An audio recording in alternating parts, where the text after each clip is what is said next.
series, a conversation where we sit down and we connect with women in technology across the continent and in other countries, and we bring you insights on what you should be thinking about if you're starting a business in the tech space, or from a government perspective or corporate perspective. What are some of the partnerships that exist, and what is required to strengthen the ecosystem, not just for entrepreneurs, but for women leaders in the tech space. My name is Ntiki Mkize. I'm the founder of Mentor, and for this afternoon, I will be sharing with you with our fantastic panel. And this event would not be possible without our partners. I'm going to bring them on stage shortly, but I'm going to ask all of you that are joining us. I can see all the names popping up on LinkedIn as people are clicking through.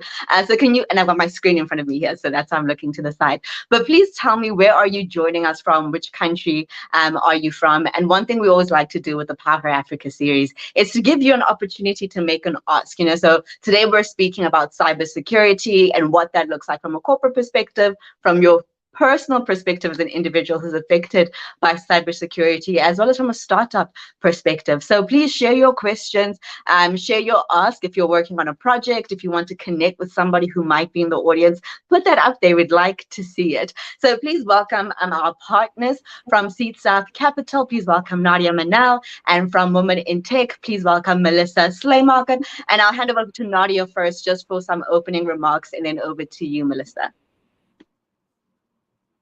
Thanks so much, Nsiki. I'm joining in from Dubai. My name is Nadia. I'm the general partner for Seed South Capital. We are a early stage VC fund in South Africa. We focus on IP commercialization, and I'm really excited about the session today, and always this partnership with Women in Tech, because we really want to shed light on the women doing groundbreaking work in their fields. And I think cybersecurity, especially now, is on everybody's minds. I know October was Cybersecurity Month, and we're really looking forward to the conversation and the knowledge sharing that we'll get today. So thanks so much for hosting again, and over to Melissa. Hi, thank you. I see there's a bit of a delay in my camera, but hopefully my sound is okay. Thank you so much for another great 8th edition of PowerHer Africa. So Women in Tech have been really focusing on putting the spotlights on women doing groundbreaking things in different industry sectors. So for our various series, we had different topics, but I really look forward to today's one, which is cybersecurity, because I think it's so close to our everyday lives. It affects us in some ways where we might not even be aware. But so I'm really looking forward to learning and to finding out how these ladies all became the phenomenal inspirational leaders that they are, and find out a bit about their journeys and inspire those along the way. So really looking forward to today's, and yeah, thank you so much for having us. Fantastic. Thank you so much, Nadia and Melissa. I know you'll be staying with us till the end, so I will be bringing you on at the end just to offer some closing remarks. And as usual, we always wrap up with networking opportunities. So later on, Nadia and Melissa will let us know different ways that you can work with Seed South or Women in Tech, and just some of the very cool and exciting programs that they are working on. I know Women in Tech globally just wrapped up all the awards across the globe and at the global awards as well. So if you check out their website, it would be lovely to see who the women entrepreneurs are that have stood out across the globe. But just to see who's joining us online, thank you so much. I see all your posts coming in. Danette from Michigan, hello.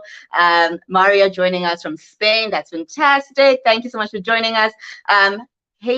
Hades, I think, is joining us from London. And Jeanette is joining us. She didn't say where, but Jeanette made a comment to say that she'd love to see a future conversation around automation and the future of work. Thank you so much for that recommendation, and we will definitely take that on. I think that would be a great conversation, especially with different countries around the world talking about a 4-day week and how that's going to look, but also how those might be enabled and supported by technology. Please do keep those comments coming through. Tiffany, I see you joining us from DC, and my whole screen has just jumped, but I saw a bunch of new names jump onto the screen. So thank you so much to all of you for joining us.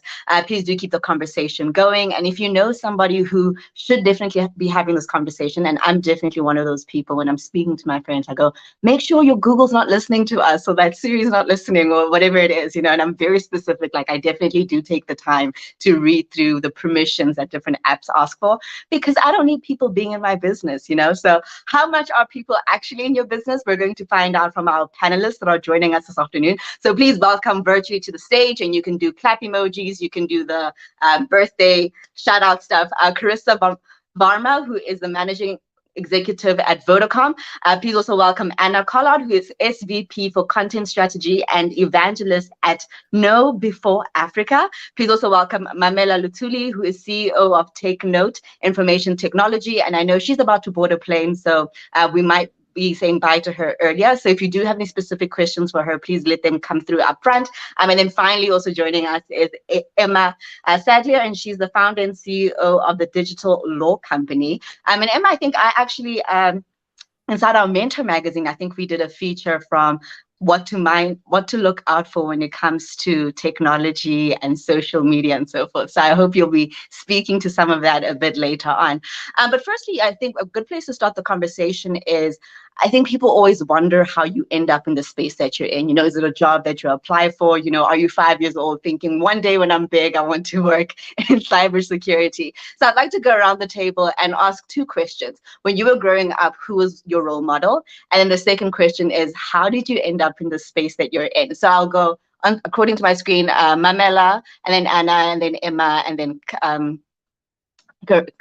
Carissa. Thank you so much, Nsiki.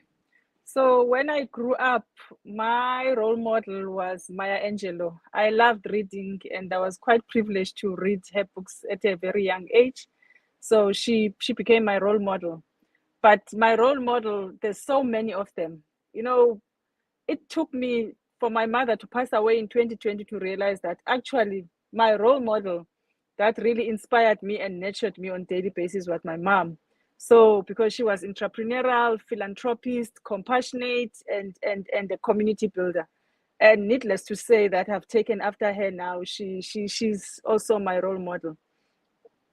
And what brought me to technology, I started working as an intern for the Western Cape Provincial Government as a PA to the Premier then. And I moved into projects immediately because I realized that it was a great opportunity for me to studying as a student.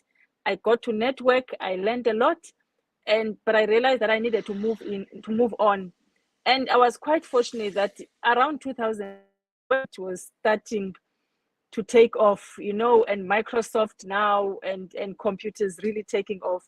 And I was privileged to be the project manager, and I was project managing an IT project. That's where my passion started. I never looked back. I knew that this was the future.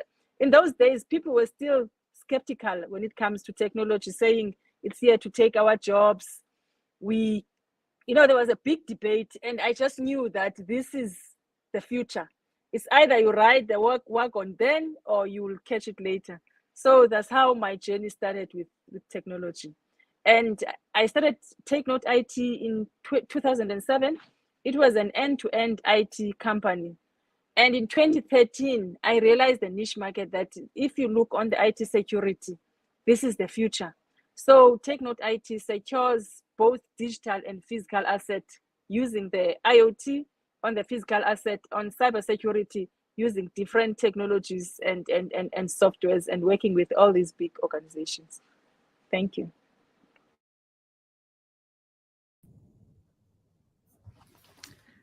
Hi, my name is Anna Collard, and I had to think hard when I, about role models when I grew up, because my mother died when I was very young, so I grew up just with my dad, who is like a engineer at heart. He loves technology and always tried to instill that interest in technology with us, with me and my brothers. But I was quite rebellious as a teenager, and I really didn't want to. Like, I was not interested in technology, I have to admit. I got like a computer for my 15th birthday, and I was upset that I got that. I didn't want that. I wanted something else. And I wanted to study art, and my dad again said, no, there's no money in it. And then I said, okay, I want to do languages. And he's like, no, there's no money in it. So I ended up doing a BA equivalent in international economics, which again had nothing to do with technology, but I waitressed like maybe many students, and then there was an opportunity to work at Siemens as they call it a work student. It was like a 20 hours a week where you can earn extra money. And that's how I got into cybersecurity. They basically offered me the opportunity to earn some extra money, and then I could write my thesis with them. And they gave me a couple of options, and cybersecurity, at the time it was information security. I mean, we're talking 20 years ago. And I just thought that was interesting, and that's literally how I got into it. And through that piece of work, I then was lucky enough to get a job at Dimension Data or Internet Solutions in South Africa. And yeah, that was how I got into it. So very much more coincidence, like being rebellious against my dad. Actually, at the end, he did convert me to join the technology field, and I don't regret it at all. It was a good ride. Still is. That's so interesting, Mamela and Anna. I think I'm next. My name is Emma, and I'm based in Johannesburg. I'm a social media lawyer, and I do a lot of educational work. And it's such a funny question you ask, Nsiki, because I get asked this question literally every single day after my talks, because I speak at schools every day around the world, mostly in South Africa, but a lot all over the African continent and sometimes further abroad than that. And the kids always line up afterwards. And sometimes they have to ask me very interesting, hard questions. And sometimes they all just want to know, ma'am, how did you know you wanted to be a social media lawyer? And I have to say to them that when I studied even, there was no such thing as social media. So it really was a question of being in the right time at the right place. I started out my career at a big law firm, and I worked in the media law department. And then I was lucky enough to get a scholarship to go and do a master's at the London School of Economics. And it was just as everything was moving from mainstream media to social media. And so it was a very academically indulgent year where I was able to spend a lot of time and a lot of resources getting on top of this very, very new field. And I came back and I was kind of just ahead of the competition. And a lot of my job is just staying on top of the new developments every day. What new tech is there? What new issues are there? What new cases are there? And when I tell the kids that when I studied, which doesn't feel like that long ago, there was no such thing as social media, they think I'm from the Stone Age. But we really have to remember how fast all of this happened. So for me, it really was a question of right time, right place. I love listening to all of the stories, and I actually get inspired just being on these panels and listening to these amazing women. Hi, everyone. I'm Kirissa Varma. I'm the managing exec at Vodacom for cybersecurity. And how I fell into cybersecurity, and I'll call it falling into cybersecurity and technology, is kind of a weird story. So I was 18. I didn't know what I wanted to study. There was this thing called technology. There was a bursary to go and study, very far across the world. I live in Cape Town, and the bursary was to go and study in Malaysia. And I was very confused about what I wanted to do. So I applied for a whole lot of things, including this bursary. I got into medicine. I got into this bursary to go and study technology in Malaysia for 4 years. I realized I don't like touching people, so maybe touching computers would be better off for me. So I got on a plane, first time on a plane to go, overseas, 10-hour flight to go to Malaysia to study a software engineering degree. And I came back convinced I was going to be a software engineer, and I got pulled kicking and screaming into cybersecurity. So very reluctantly into cybersecurity at the start of my career. But I've loved it ever since, and I've done so many different things.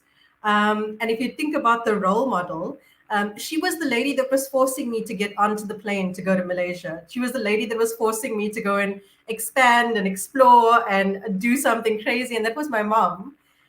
She was a single mom, someone who wanted, a lot better for me than she had, saw a lot of potential in me, and she pushed me really hard, a lot harder than I would have pushed myself. And I'm so grateful for it, because I am where I am today because of her.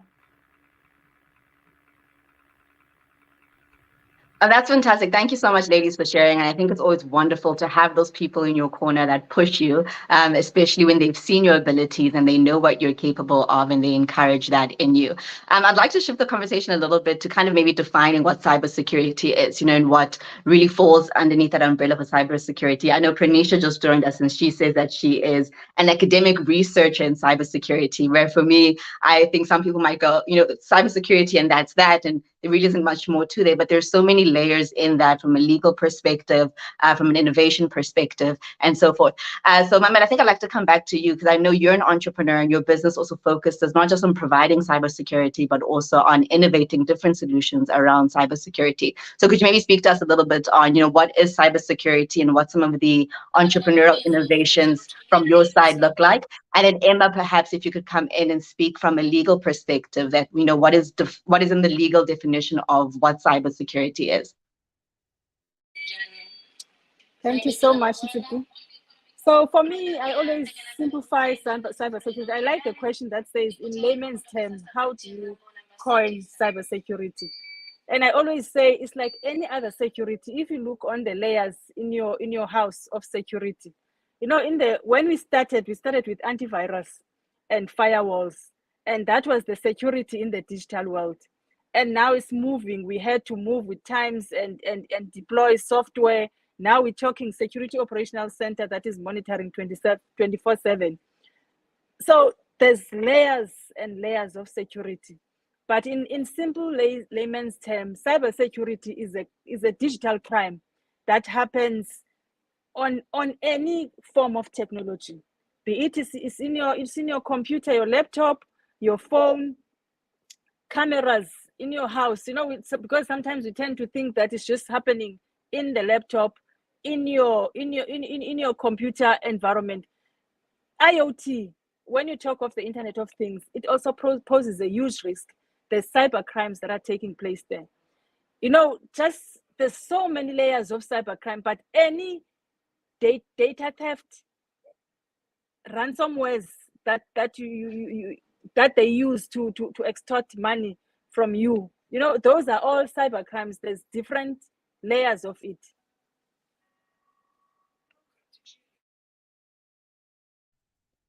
Emma, I think you're muted there a little bit, but also if you could just maybe expand on what Mamela was saying there as well, to say, are these data crimes punishable by law? Do we have an enforcement of the law system in place?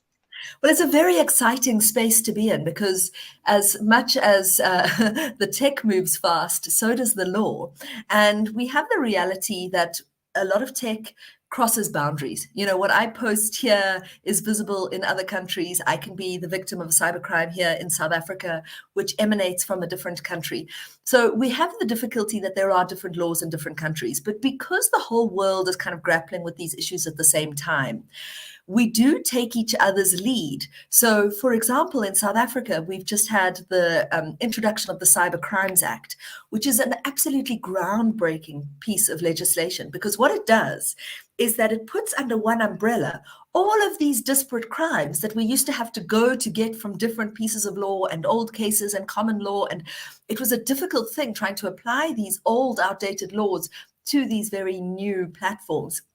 What the Cyber Crimes Act did, and it came into force in December last year, was trying to put everything under one umbrella. So we've now got in one piece of law criminal offenses around hacking, unlawful interception of data, unlawful use of a device. So if I log onto somebody's computer and misuse it, password abuse, everything to do with extortion, fraud, forgery, everything that happens, even introduction of image-based violence. For those of you on the South African social media streets would know that it was a very hot topic trending all over social media today. A new crime of the non-consensual distribution of images, intimate images. And so we're dealing with revenge porn type offenses. So cyber crimes, exactly as Mamela was saying, that cybersecurity is just like security in the real world, but in cyberspace.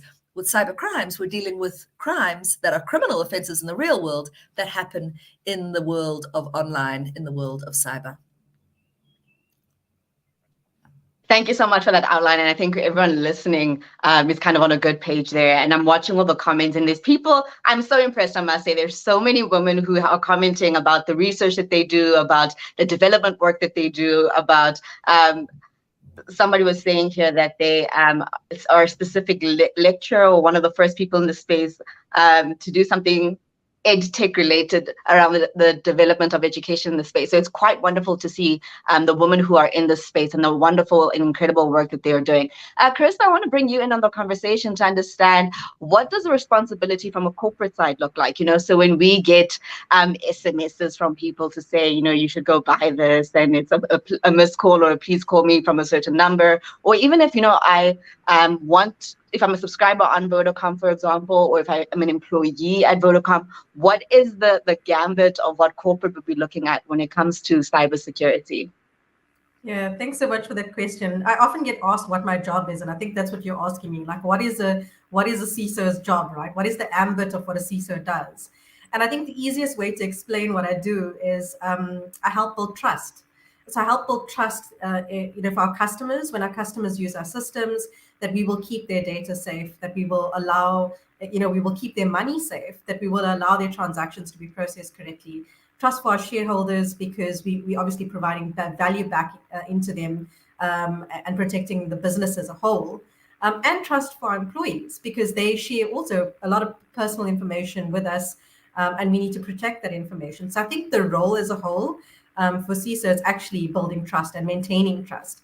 Now, behind that is a lot that goes into it. And you mentioned that, cybersecurity is such a diverse field. It deals with everything from people, which, Anna and Emma would probably know a lot more about, and what people get up to and how they behave, all the way down to technology and processes and business logic. It deals with absolutely every aspect of a business. And there's a lot of controls and protection that goes in place. But we all know that fraudsters are very keen to try new things, and they're always adapting. So as an organization, we need to keep adapting to stay ahead of the curve, to protect our customers and our shareholders. Thank you for sharing that. Anna, I want to come to you. I see on your profile it says that you were an IFSEC Global Security Influencer for 2022, as well as a part of the top 50 Women in Cyber Africa 2020, which I think is fantastic. Congratulations on those. I mean, I want to talk a little bit around, how women show up in the space. We often hear people talking about, there isn't enough representation of women in STEM. And I think the more niche you go in what are we talking about in STEM, you might find less and less women. What has been your experience in how women are overcoming the barriers firstly, what the barriers that exist are, and how you've seen women overcoming those? I think, to be honest, it actually starts much earlier. It starts in early childhood development, where we, including us, like as moms, we sort of imprint in our girls that maybe technology is not the way to go. I mean, I literally, as a teenager, I was not at all interested in technology. And if I knew how exciting it is to work in that space and how much fun I'm having, I would have had a different attitude. But I was just not, I don't know, I just didn't consider it. And if I've got a boy and a girl, I've got two children, and if you go into the toy shops, let's be honest, the cool sciencey stuff, the blue section is with the boys, and then you go to the girls section and you get makeup and unicorns, etc. There's nothing wrong with makeup, that's fine, but I think it really starts at an early age, and we have to be mindful of encouraging girls that they are just as able and capable, and that they can have fun with technology or the STEM field. And then at a later stage, I think it's also important, and we ran a survey about 2 years ago across 450 teachers in Africa to find out, what do they think would be one of the most successful or effective ways to attract more girls into technology and cyber specifically. And they said, apart from, having career days and competitions, the most effective way would be to show role models. So really show them other women, other girls that have makeup on, but that are also in tech or in our space, and to show them that it is actually something that is not just limited to guys and hoodies, because that's definitely not what it is. So yeah, providing a platform like Women in Tech is a great and important way to showcase role models and have the discussions and hopefully attract more girls and women, even women at our age who might be in different industries, to possibly consider a career change. And the amazing thing about cybersecurity is that like Emma, you could have a background in law. I don't have a tech background. I mean, I obviously learned a lot over the years, but I've got an economics background. You can have a communications background. Like the whole cyber psychology field is a growing, super interesting space. And you could be, if you love technology, you can go into the sexy pen testing, that sort of a space. But that's not what cybersecurity is only about. There's so many different areas, from assurance to governance to policy making to people management, you name it. There's like space for everyone, and that's what makes it amazing and a very diverse opportunity for different people from different backgrounds, different genders. Thanks for sharing that, Liz, Anna, because I think a lot of people often listen in and they wonder where the opportunities are. So that outline of different things that you could do in the space is fantastic. I know part of the work that you do is also around training and raising awareness. And I'm curious to know, from a country and continent perspective, how is our awareness level at the moment? Do you find that majority of the population, and I think more so startups and businesses that you see coming up, is there enough awareness on the ground? So unfortunately, in Africa, it's not as good as it should be. Starting with actually not just awareness, but also the actual skills gap. I read a stat just the other day that if you go to the United States, for example, you have one security engineer for every 300 citizens. In Africa, we've got one for every 175,000 citizens. So we really don't have enough security professionals, for starters. And with that, obviously, also comes a lack of awareness amongst the organizations, amongst the governments, etc. And then from an end user perspective, we actually do run an annual survey. This will be our 4th one this year. Across 8 African countries, where we measure the actual sort of sentiment on the street. So those are people that are employed, and then we take them through a couple of questions in terms of their level of security awareness. And it has improved a little bit, I think, thanks to COVID and sort of the mainstream media also talking more about things like identity theft, investment scams that were like en masse during COVID, specifically the whole crypto space, and with that all the scams that are making the rounds. So it has improved a little bit, but it's still, I'd say that we are dealing with what I would call an unconscious incompetence, that people don't even know that they don't know enough, particularly the younger generation. Funny enough, they think that they're fine, they're safe, they have an iPhone, and then nothing can nothing can happen to them. And unfortunately, there's a much more awareness that needs to be done from both public and private sectors to help the consumers be more aware and know how to act. And in fact, and I'll finish now, but that's one of my taglines that I like using, particularly when I meet with the educational sector, is that, being cyber aware is no longer a tech skill, it's a life skill. It's something that our kids should learn from the first time they touch one of those devices. Now we talk about metaverse and virtual reality, which will make it everything that goes wrong in the current Web 2 world. Now we move that into the future, and it's much more immersive. The impact psychologically is more. So we have to prepare the kids and everybody else, for that matter, that comes online.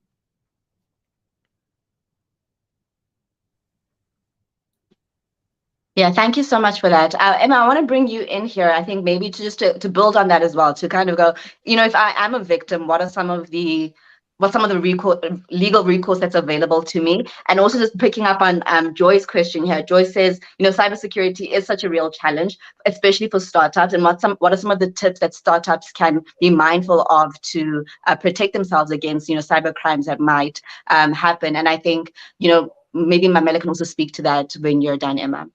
I think I might leave that question to Mamela and Carissa, but I'd love to touch on Anna's point about education and how important it is to educate, particularly the children. You know, we're growing a generation of digital natives, people who are growing up online, and they think they're so savvy.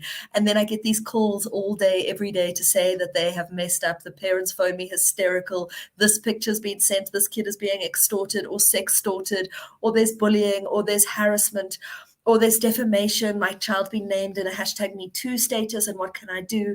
You know, there is so much harm that can be caused on these platforms. And one of the things I teach is obviously how to react.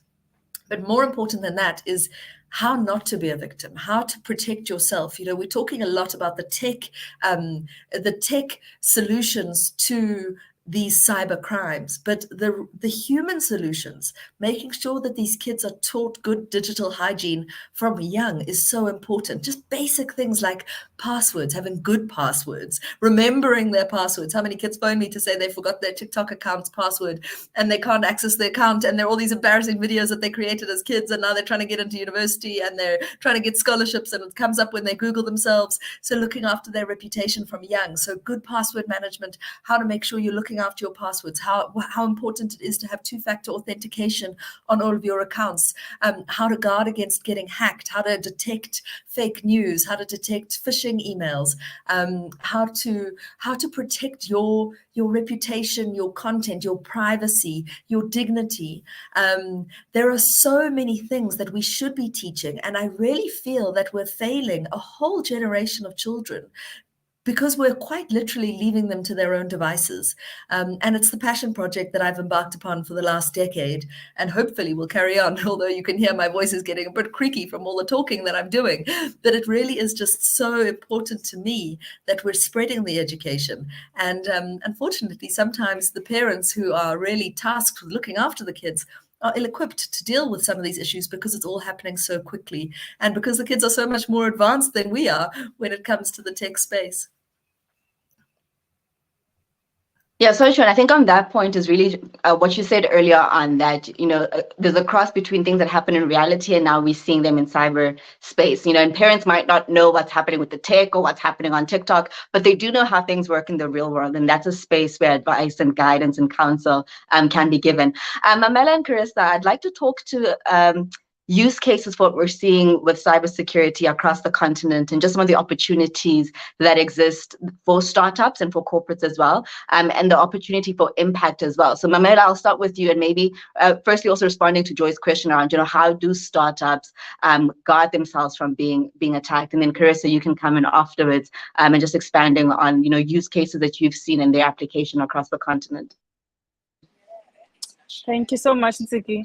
So I think for startups and like just exactly what Emma is saying, that it's those that they think they know that tends to fall prey to cybercrime. You know, for startups, simple things like you're making sure that you've got the backup, offline backup recovery, because the reality, as long as you're using technology, you're prone to cybercrime. I think as long as we can make that sync, even with the education system, if the schools can drive it, that as much as they're driving us to get iPads for our children, what are the security protocols do they really teach as part of the education on technology? It's so critical. Just like you said, it's a big issue, and I think both as parents and the education system, we're failing on that front. So that's number one. So for startups, it's the same principle.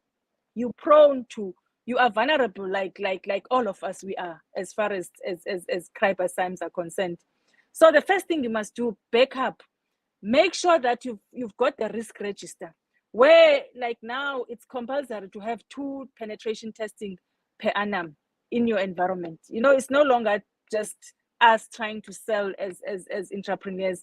It's the law that is forcing that, because they understand that once you do the penetration testing, you are able to see the vulnerabilities, be it is on the new app you just launched, be it is on your server, you're able to identify those vulnerabilities. You know, the risk assessment, you need to do it quite often. Simple things on your phone, like they always, this message that pops up that you due for upgrade, you must back up your software. Make sure that you update all your softwares all the time. Those are basic, simple things that we think people understand, but it's things that they must be very aware and have the zero trust of verifying everything. Second authentication, it's very, very important. Don't take things for granted that this, you can just do it your way. Have a zero trusting any gadget except yourself. That is including your password, even on the ATM. Even if someone is trying to help you, don't share your password. All those basic, that applies to the SMMEs. And coming to the second question of the gap within the cyber tech, I mean, for me, it pains me to see how far we've come. I mean, how far the gap is so wide, as for a girl child.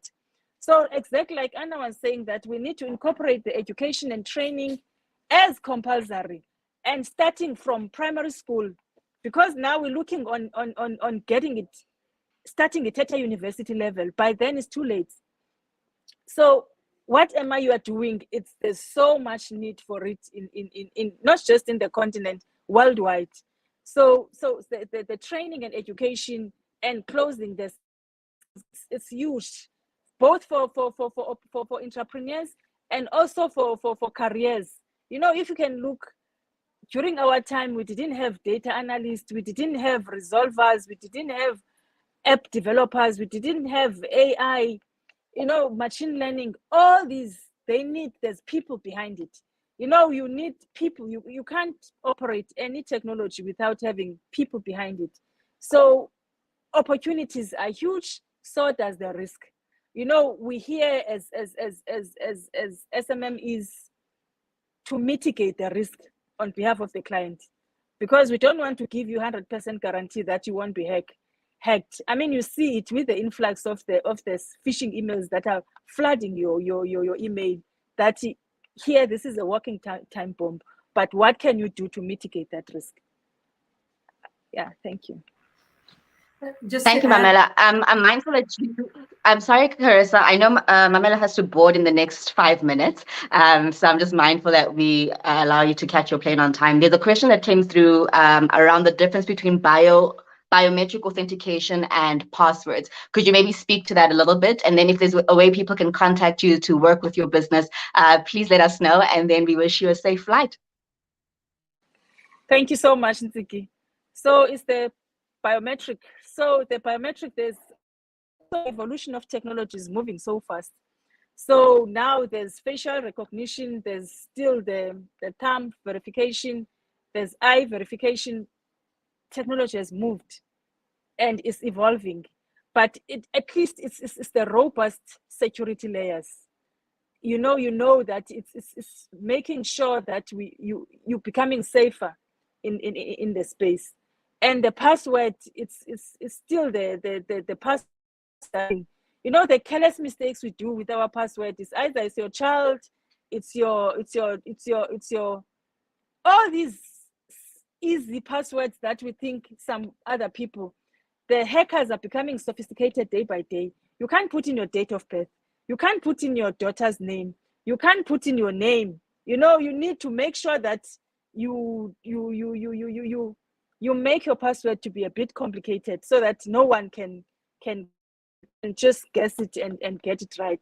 And most of all, constantly change it, even if you change with the number. But you can't have a password for the past 6 years. You need to play around it and change it all the time, because that the hackers are aware. All they do now, they map you in the web and study your trends.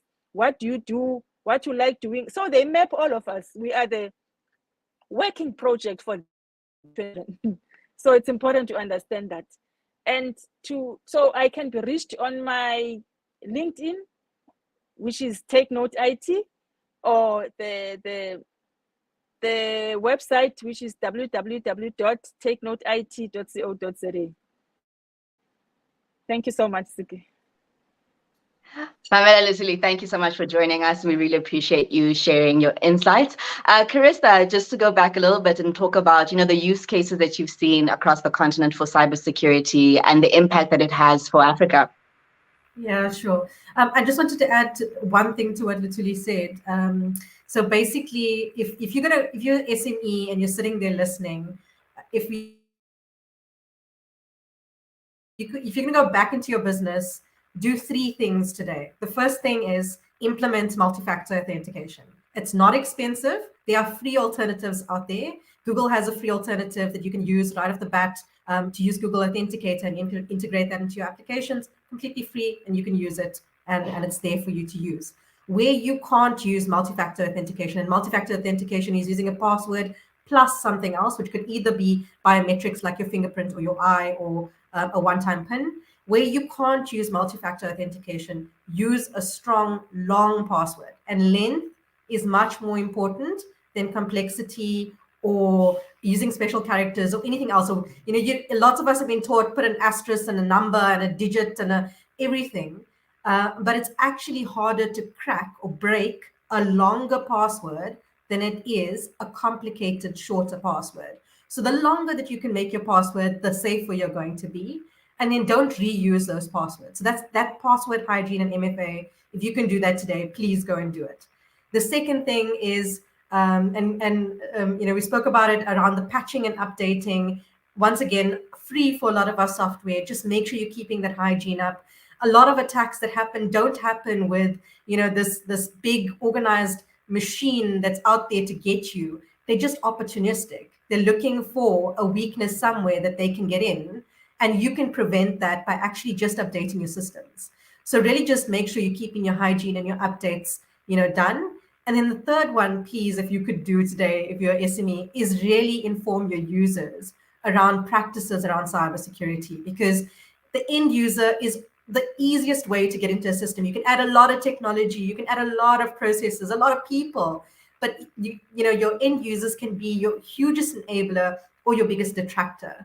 And if you really empower them to understand how cyber criminals work, how they think, how they can be duped, and build their resilience towards cybercrime, it's going to hugely protect your organization. So if you can do that three, I think it's going to take you it's not going to be perfect. There's no perfect cybersecurity. I'm not saying you're not going to get breached if you do those three, but it's really going to help your business. If you can go home today and do something, do those three.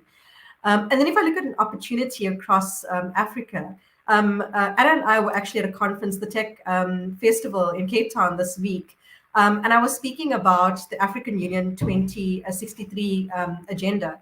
And the aim is to actually integrate, to have more permeable borders, to be able to work with systems across different governments. And all of that needs to be built on a strong ecosystem of cybersecurity. And Emma will know more better than I will around how the disparate legislature can sometimes be quite challenging to be able to navigate that landscape and to be able to really optimize how we're working, because cybercrime is really a borderless crime. It's not, something that you can say is someone in South Africa perpetrating it in South Africa. Like Emma said, it could happen anywhere around the world, and which legislature applies for that. So I think there's a huge opportunity in Africa and on the continent for cybersecurity. There's a huge demand for it. There's 3.5 million unfilled vacancies in cybersecurity out there. So if you're thinking about getting into a career of cybersecurity, you're going to have job security. You're going to have a career that's very fulfilling. I mean, Anna spoke about, you get up every day and you get to do something that's really good and fulfilling. There's very few roles where you can feel like you're really giving back to society in the way that cybersecurity allows you to do. And it's different every day. You wake up dealing with something completely new every day. So I think there's huge opportunity for coming in. I think we're just going to grow and grow as an industry and a field. And I think if you're looking for challenge and sustainability, and cyber people also earn a bit of money. So I mean, it's definitely a good all-round career.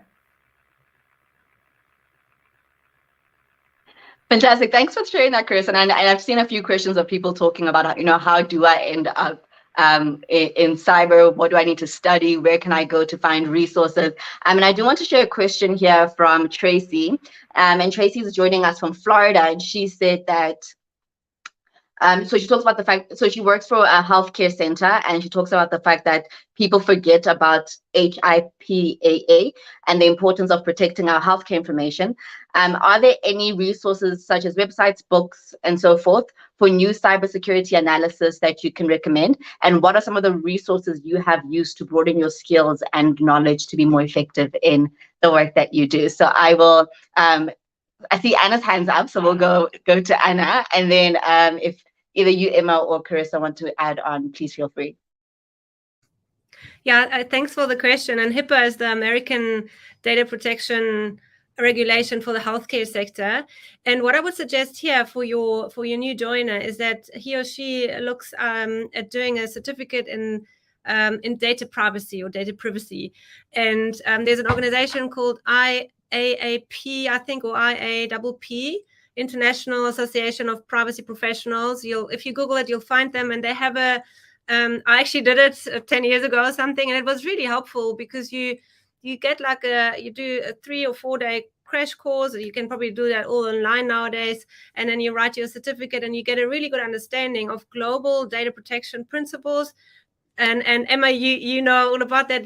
Privacy and data protection is not cybersecurity, but they overlap. There's a lot of overlap there, but there's a lot of other concepts that come into play, like consent and like more privacy principles that are actually really fascinating to learn more about. So I would suggest to put that on the career path or the learning path of that new joiner. And in the meantime, he or she can also take a Udemy class or LinkedIn Learning or something, or Cybrary. They all have sort of crash courses, but I would suggest to aim or make it a goal that at the end of the year they do that proper certificate. It's called CIPP/IT. We are terrible with abbreviations, but that was what it was. It was like certified information privacy professional in the IT space. So that's and they cover HIPAA as well. But then you have a good understanding of all the data protection legislations and how to actually implement the principles. Would you agree, Emma? Awesome, thanks for that. Thanks for that, Anna. Emma, adding on to that, I also want to find out from a poppy perspective, especially here in South Africa, and I think where the overlap sits with companies, specifically startups, who a big part of their business is having a database, is having a social media presence, and how they go about managing that. Could you speak to that? And then Carissa, if you're also going to add on just free resources, could you maybe also just tell us how corporates should be protecting us, and what are some of the places where we should be holding big companies accountable? So I'm so happy you've talked about this, because staying on top of new legislation really is an important job. And as we've already said, the laws differ from country to country. So as much as HIPAA is the legislation that deals with data protection of health records in the US, every country has their own laws. And I echo what Anna said about the IAPP being an excellent starting point. But if you are in the UK, for example, and you go to the Information Office's website, the Data Protection Office's website, they've got unbelievable resources there which apply to that country. And we're getting there in South Africa. A lot of data protection worldwide is new. Most countries do very similar things, except for the US. The US kind of does its own thing when it comes to data protection. But most other countries, certainly in Africa, we're kind of modeling our data protection regimes on the EU system. And there they've got so many more resources, which can be super helpful for practitioners here. But just reminding everybody that you've got to, the duty is on you to understand the legislation beforehand. And there are so many lawyers out there doing a really good job of translating these quite complicated legal principles into bite-sized nuggets that is hopefully easy to understand for the average user. And if you are struggling, then use social media, use LinkedIn, use Twitter as a source to ask people, where can I go and look for more information on this stuff? And people will help you. The crowdsourcing there is extraordinary. And then to your second question around big corporates and what they should be doing to protect us, I think just building on what Emma said, I think legislation is different in every country. So what's mandated for different organizations is very different in every country as well. But most countries and most boards have a responsibility of due care to be able to protect the information that they have and to be able to protect the customer data that they have. Depending on what type of business you're running, whether you're running a financial services business or telecommunications business or retail business, there are different regulators within each of those environments that have additional mandatory requirements. And most large corporates have quite big teams that understand that legislature and implement that legislature within the environment. As an end user, if you are unsure, there's always a channel that a big corporate will provide, or they should provide, for you to query it. You go to their call center, go to their website, go to their channels that they're encouraging you to use. And if you're unsure, really ask them. So we've had people come to us and say, I'm unsure about this level of security. Is it okay to do this? Should I do it in this way or different way? And just having that conversation about how the system is used and how your data is used is really a good way for you to empower yourself as an end user. So I think everyone's different, everyone's business is different, the regulations are different. But I think just take that step forward and make sure that you're finding out that the companies that you're operating with and that you're engaging with have sound practices, and make sure you're validating who they are before you do business with them. I always tell people, if someone contacts you, whether it's on WhatsApp or Facebook or whatever it is, use an alternate channel to validate that it's a real company. So for example, if someone's contacting you on Facebook trying to sell you something, rather go to their website that's not linked on Facebook, or someone trying to phone you, rather go to a legitimate channel that you've always used and validate that it is actually the real company that you're dealing with. Because big corporates put a lot of effort into making sure that we're accessible from a cyber perspective. So if it is a real company, they should be able to respond to you.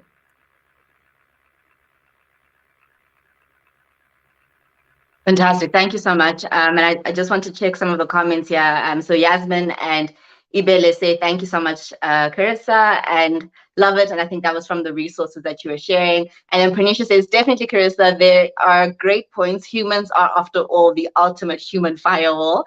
So thanks so much for that. And I think it was Victoria who shared a comment to say that she was almost a victim of phishing, and really just more people echoing the fact that we do need to be mindful of how we engage, what our patterns are.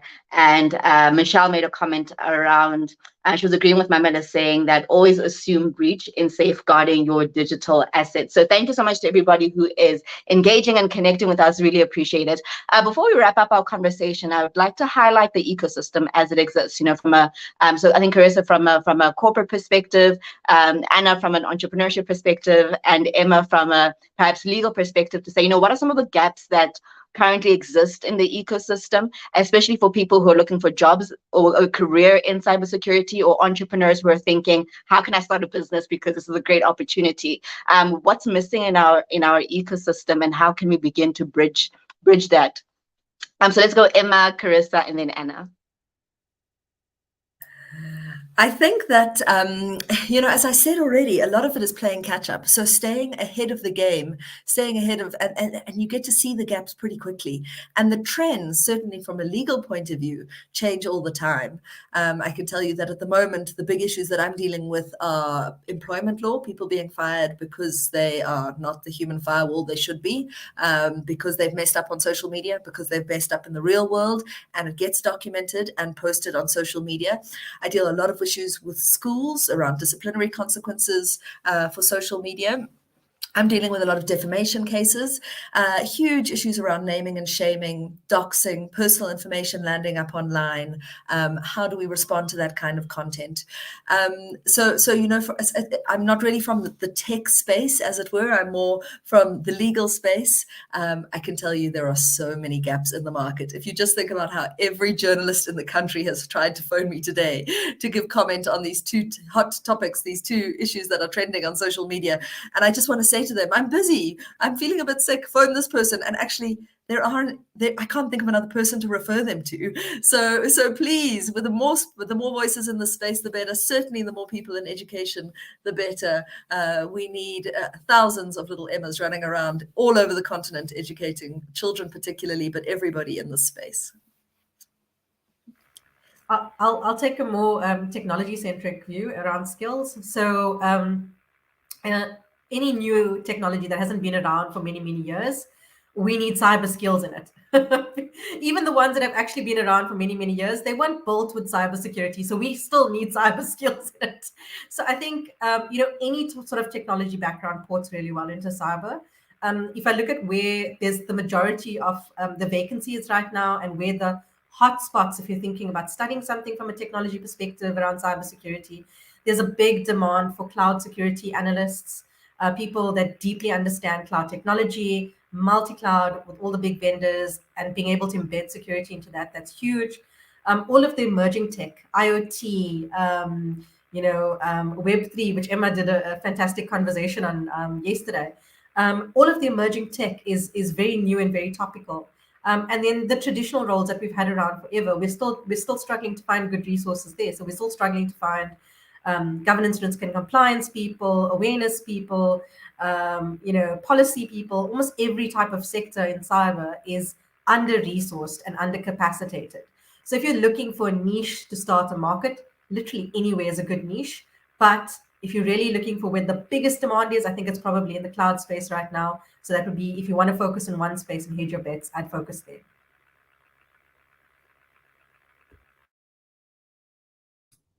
Yeah, I agree with everything that both Carissa and Emma said, and it totally echoes. We actually ran a survey also across South Africa's corporates in terms of where do they currently have vacancies for security professionals, and number one was cloud security, and funny enough, more on the Azure space or more on the Microsoft space than in the Amazon space, but both of them are there's skills needed. And then the second one in line was threat hunting and sort of being an analyst in a like operations center, and which is also exciting, like really looking into how does malware operate, how do they work.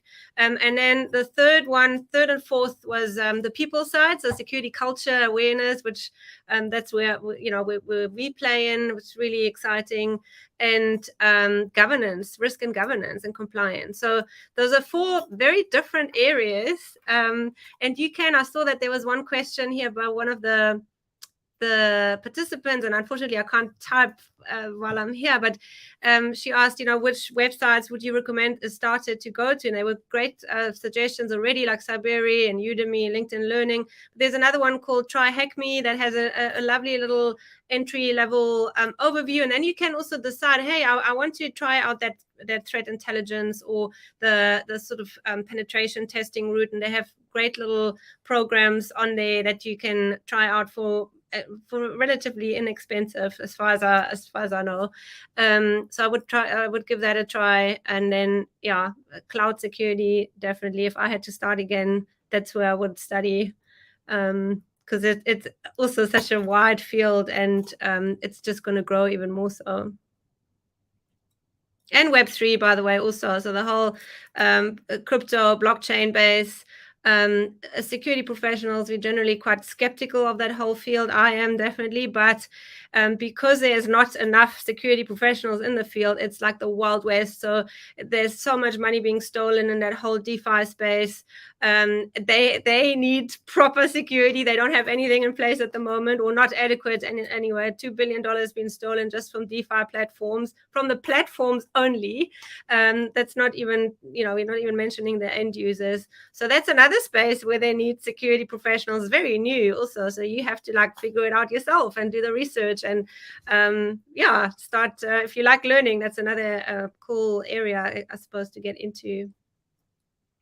Fantastic. Thanks so much, Anna. And I think those are great places to start looking. And for anybody who's wanted to start a business or is looking to shift their career into cybersecurity, or is even thinking about what to study, and there's a great list of resources there. I'd like to bring Melissa and Nadia back onto the screen before we do our final question, which is we like to find out from the fantastic women that we get here on Power Her Africa is, what is your one power? So when you walk into spaces, when you're making a difference, when you are, challenging the status quo, what is the one power that you take with you? And while you have a moment to think about that, I just want to highlight a few people that joined us. I saw somebody who's jumped on from Nigeria, a couple of ladies who are joining us from Nigeria, someone's joining us from Brazil. I know somebody had said earlier on that they are joining us from Belarus. I think we also had Pakistan and India. So thank you so much to all the ladies who have jumped on for the conversation today. And yes, then let's find out what is your one power. So let's go Anna, Carissa, Emma, Nadia, and then Melissa.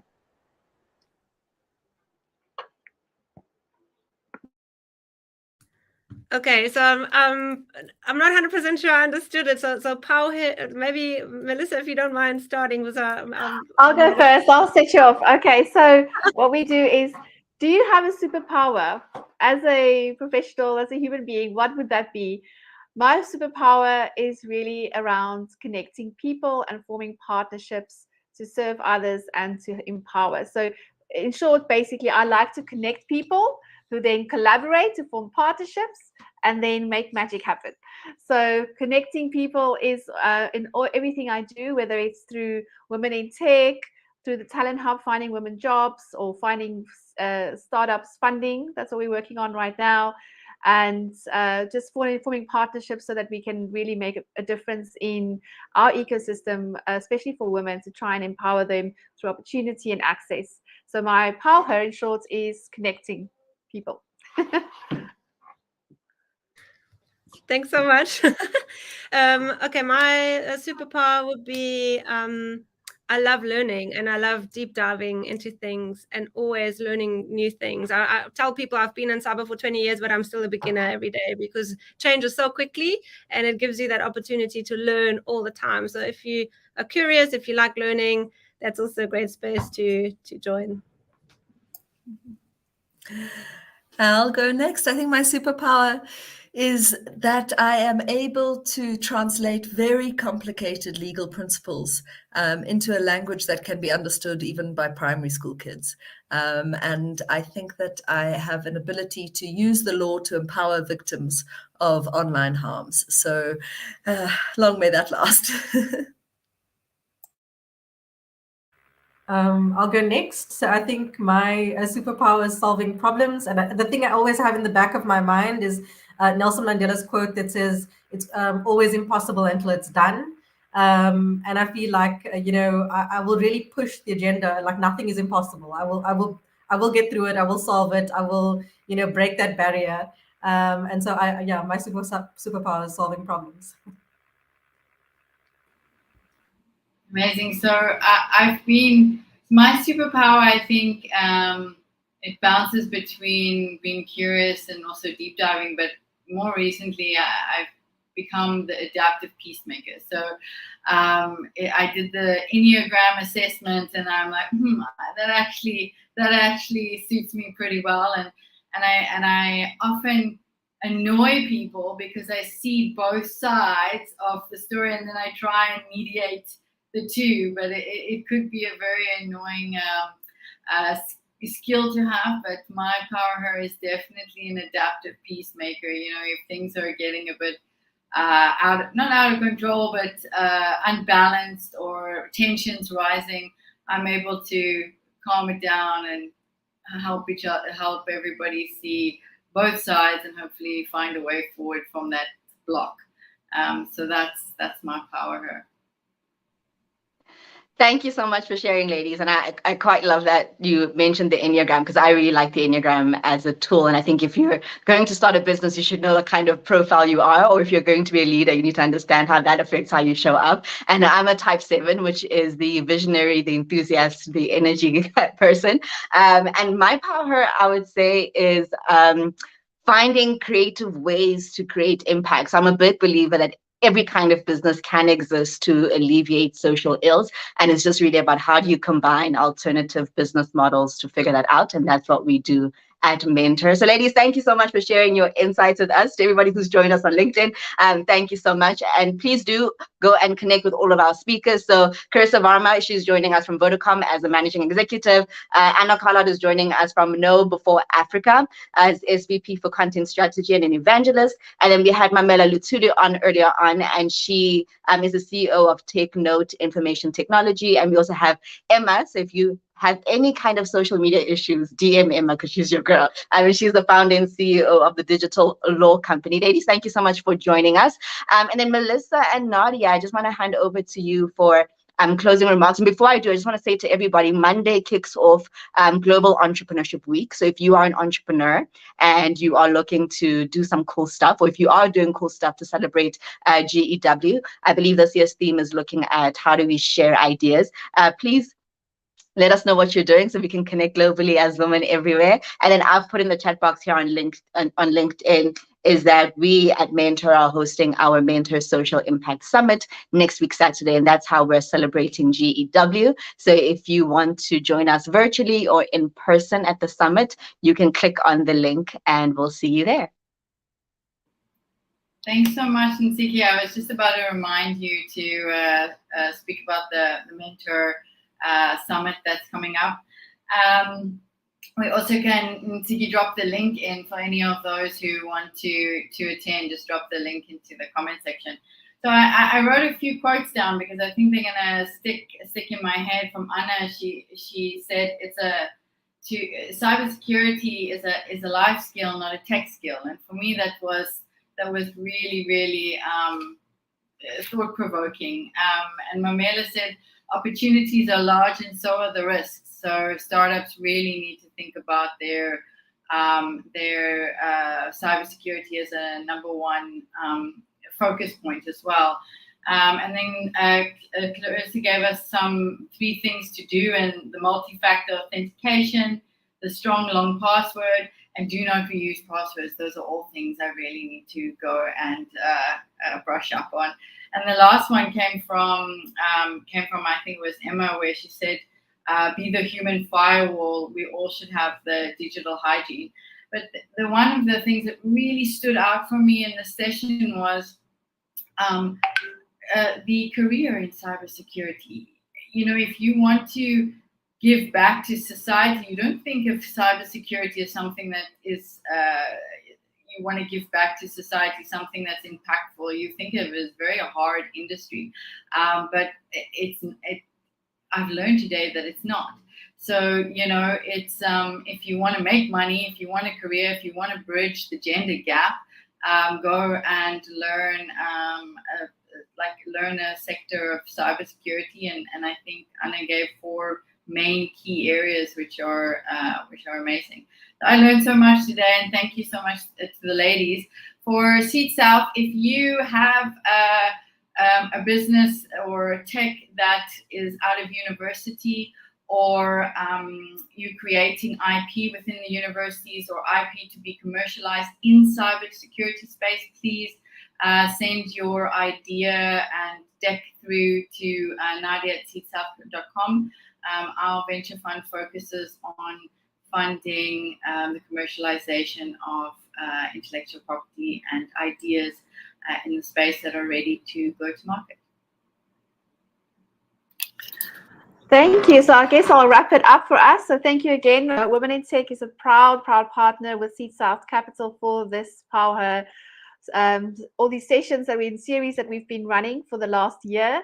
Sadly, this is our last one for this year, but next year, watch the space. We are planning on doing a lovely in-person Power, our first live in-person Power that will be really focusing on startups and on funding and on solving the big problem of why women founders are not getting enough or all the funding, or at least half of the funding. I mean, this year was 3% of funding on the African continent went to women, and that's just horrendous. So we are on a mission to solve that issue. So join us on Power for next year. Have a lovely rest of the year for the Power people that follow us.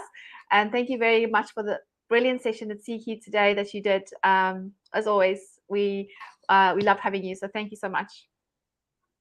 Thank you so much, Nadia and Melissa. And I think, Nadia, you spoke so well too. A question Vivian asked, and she was saying, what if you don't have any technical background? Is there a barrier to entry? And I think what we can take away from all of our Power conversations is that there's lots of free resources that exist online. There are lots of communities that exist online that you can plug into. And there are so many ways where you can be agile and take the current skills and knowledge that you have and pivot to find some kind of career in tech where that need is there. And you can do a free course online or adapt your knowledge to that space. It's been absolutely lovely having a wonderful Power Her Africa series conversation, and I look forward to picking these up again next year. And until we connect again, please lead with confidence in all that you do. Remember to lean in and have a fantastic festive season ahead, and we'll see you in the new year.